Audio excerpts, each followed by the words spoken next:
भारताचे एक सार्वभौम समाजवादी धर्मनिरपेक्ष लोकशाही गणराज्य घडवण्याचा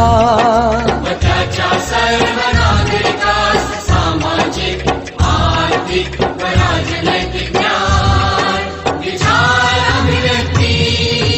विश्वास श्रद्धा व उपासना यांचे स्वातंत्र्य दर्जाची व संधीची समानता निश्चितपणे प्राप्त करून देण्याचा आणि त्या सर्वांमध्ये व्यक्तीची प्रतिष्ठा व राष्ट्राची एकता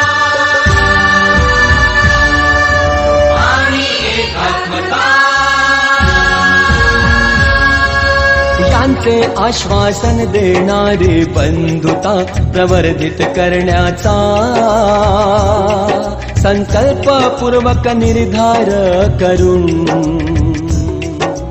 आमच्या संविधान सभेत आज दिनांक 26 नोव्हेंबर 1949 रोजी या